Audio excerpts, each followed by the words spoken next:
Hello, my name is Michaela Vera, and for my project-based learning activity, I have chosen an activity called The Art of Shapes. It is from the pblworks.org website, which is where the entire lesson is structured and completed.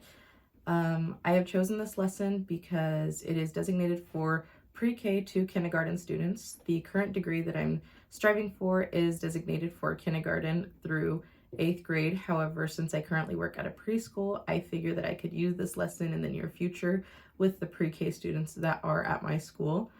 This is a math lesson that I feel like will definitely reach these students as it helps them begin to identify different geometric shapes within their surroundings.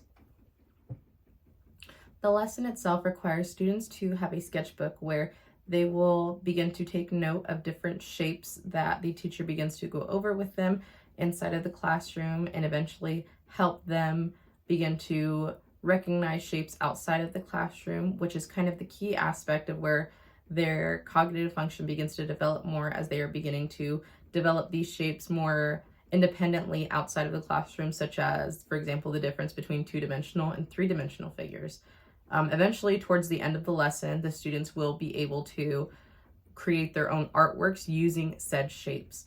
And once they create their own artworks, there will be an open class gallery showing where each student will be able to display their artwork, put an artist's quote, and even give them the opportunity to ask questions about each other's artwork, which I feel like is the most exciting and engaging aspect of this activity, as it gives students the freedom to create an artwork that they would like to, while also still applying the skills that they have learned from the lesson, and gives them the opportunity to engage with one another and see how other students may have done their artworks as well.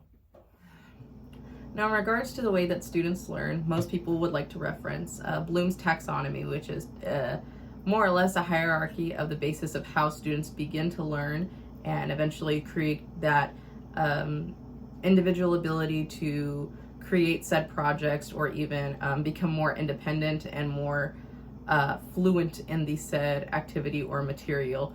However, I myself, I would say I more or less agree with the Doug Lemov critique as to where not all learning is linear, which I agree. I feel like all students learn at different paces and different aspects possibly, but this activity itself, I feel like really is able to facilitate Bloom's taxonomy well. As the beginning aspect, we first see how the basis for it is remembering those shapes. So once students have those remember after, they are then able to understand how to identify these said shapes, and then they're able to apply these to real life examples that they may see in the outside world.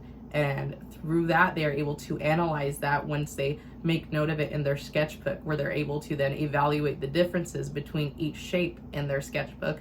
And in the end, they are able to create their own said art pieces. That being said, the overall learning aspects that most students will develop from this area will be, like I said, the differentiation between two-dimensional and three-dimensional figures, with little to no hesitation outside of class, and able just to be able to recognize certain shapes. For example, like, oh, that has 3 sides, it is a triangle. That has 4 sides, but is it closer to being the shape of a square or a rectangle? And so on and so forth. And so that is what I hope to accomplish with my students, and also hope to give them that opportunity for individuality through their art pieces, and let them know that mathematics can be fun and interesting.